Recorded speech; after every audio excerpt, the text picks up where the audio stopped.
A ver, no es un secreto, las amas de casa, los padres de familia lo saben muy bien. Ir al mercado ahora cuesta más caro.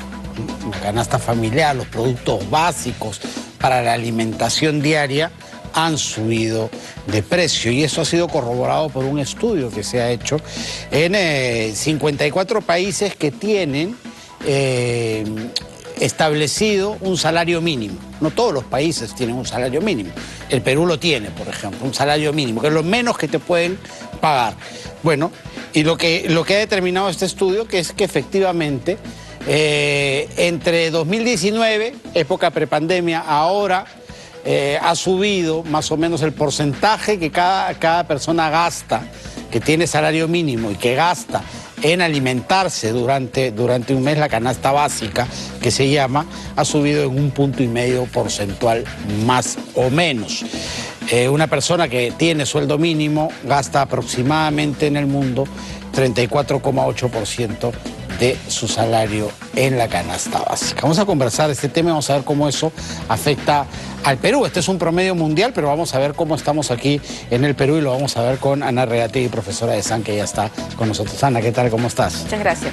Gracias por la invitación. Bueno, esto es producto de la inflación que hemos vivido, ¿no? Que si bien está menguando, fue muy alta en algunos momentos, ¿no? Claro, como bien decías, a veces los casos específicos o de buena parte de la población se esconden dentro de los promedios de los promedios. Correcto, ¿cierto? claro. ¿No? Eso es verdad. Los promedios a veces son engañosos, ¿no? Claro, porque te hablan de que están tomando de repente el 38% de los ingresos de una familia, pero sabemos que a veces hay familias que les toman más porque tienen más hijos, ¿no es cierto? Porque tienen que alimentar no solamente al núcleo familiar, sino también tienes padres, tienes abuelos, etcétera, y por lo tanto sientes mucha más la pegada de los incrementos de los precios, dado tu nivel de ingresos, vamos a decir, ¿no es cierto? Y también no solamente a los que tienen el ingreso mínimo, sino en general a la población más pobre que está por debajo de esos llamados mínimos, ¿no es cierto? Entonces, lo que podemos decir de manera concluyente, y como bien decías, todo el mundo lo sabe, los precios han venido subiendo muy fuerte desde la pandemia a nivel global. Te puedo ¿no? interrumpir un segundo porque tenemos información, tú sabes cómo es esto, la noticia no se detiene. Habla la presidente Dina Boluarte, vamos a escucharla de inmediato. A los que dicen... Volvemos ahora al tema del que estábamos hablando. Estábamos hablando del salario mínimo, de los porcentajes que necesita invertir una persona desde el salario mínimo para cubrir su canasta familiar. Y cuando hablamos de promedio, lo decíamos Juana Regategui, que nos acompaña, a veces uno oculta algunas realidades, ¿no? Hay gente que utiliza mucho de ese salario para cubrir su canasta básica y cubrir las necesidades familiares. Ana. Sí, efectivamente, estamos conversando de que hay para buena parte de nuestra población, pues ese porcentaje te dirán, yo no gasto solo el 38%, yo me gasto de repente el 60 o 70% de mis ingresos en consumir la comida de la semana, del mes, etcétera, y queda muy poco para de repente otras cosas, ¿no es cierto?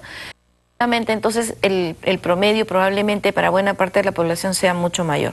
Sin embargo, también es verdad... ¿Y habrá población a la que sencillamente no le alcanza? O sea, ni con el 100%. Ni por el 100%, ¿no es cierto? Porque, ¿cómo lo sabes? Porque hasta a nosotros nos puede pasar y dices, no llego a la quincena, no llego al mes, ¿no es cierto? Estás tratando de generarte otro tipo de ingresos para acompañar tus ingresos y que alcance al fin de mes cuando recibes el siguiente sueldo, y a veces muchas personas para el siguiente sueldo ya están endeudados precisamente.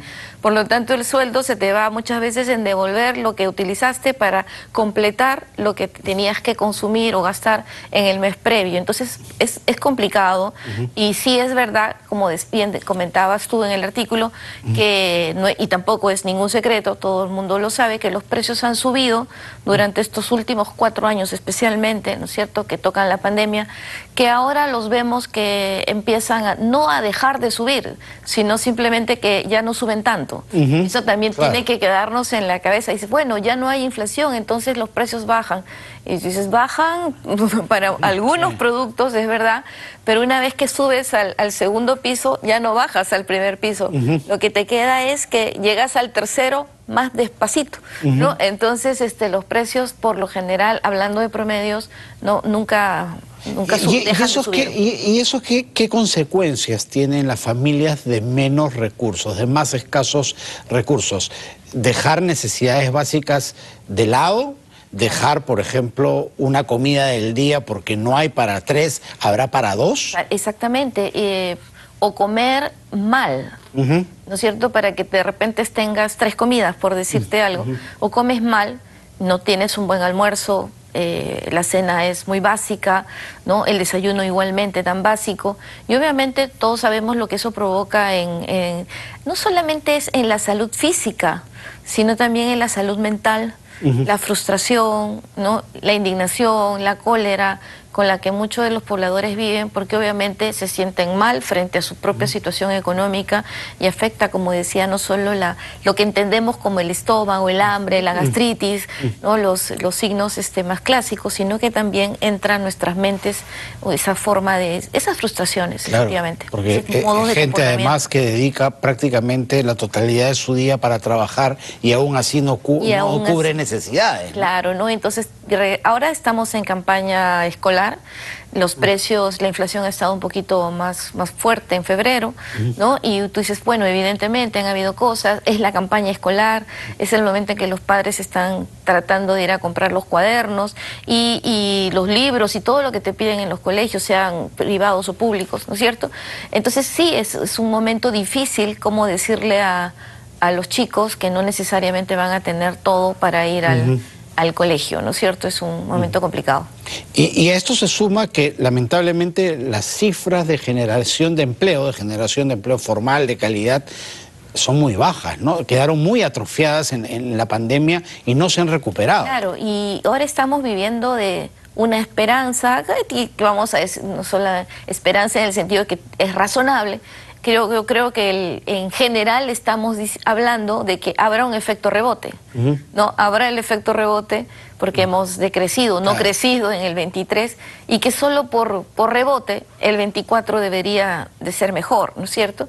Entonces, esa es más o menos la filosofía del piloto automático, ¿no? Pero ¿cuándo nos ponemos al timón nosotros? Y dices, ¿cuándo veo la acción? Yo no quiero regresar por rebotes, quiero regresar o quiero crecer más, no solo por el rebote, sino porque de verdad se está haciendo algo para ir más allá de solo rebote. ¿Eso no lo ves tú? No, yo creo que nadie en particular lo está viendo.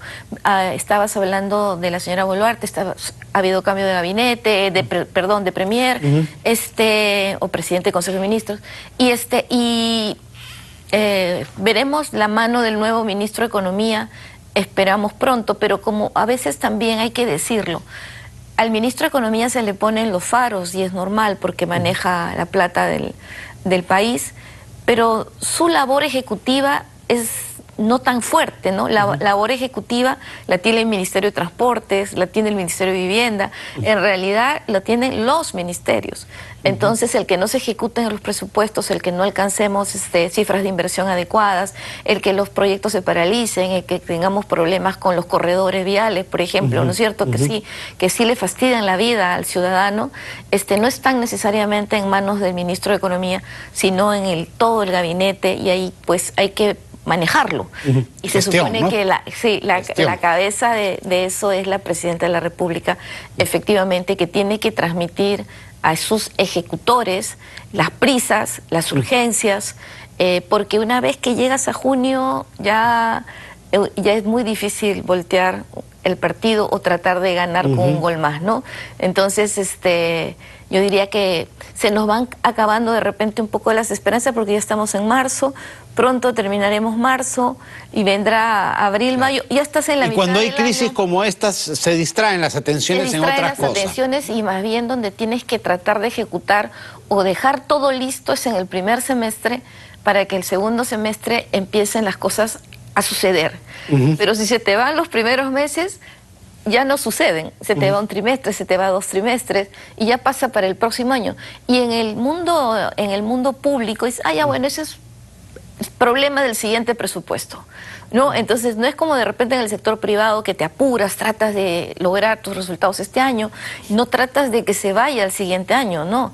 En el sector público más bien puede decir, ya bueno, ya no se puede hacer, que vaya para el próximo año. El cumplimiento de metas es mucho más relajado, mucho más relajado, ¿no? Y máxime cuando efectivamente los líderes están de repente preocupados en si habrá cambios, si no habrá cambios. Ahora pareciera que el presidente del Consejo de Ministros acaba de decir que ha habido hace poco cambio de ministros, sugiriendo que no habrían mayores cambios, ¿no es cierto? Yo creo que rápidamente tendría que decirlo para que los ministerios y el personal que trabaja allí también sepa cuáles son las expectativas, para que sepan que sus jefes no van a ser cambiados. Sí, pues sale el ministro, salen los viceministros, sale el gabinete de asesores, muchos cargos de confianza, entonces se paraliza la rueda hasta la burocracia también es particular, ¿no? Dice, bueno, yo sigo en mi puesto, veo los ministros que pasan, yo estoy aquí, no tengo las urgencias, ¿no es cierto? Yo creo que el sentido de urgencia lo debe poner la cabeza y en este caso espero que el señor Adresen le vaya súper bien. Esperemos todos. Muchísimas gracias, Ana, por haber estado aquí. Ana Reategui, profesora de SAN, ha estado con nosotros. Cerramos así nuestro bloque económico.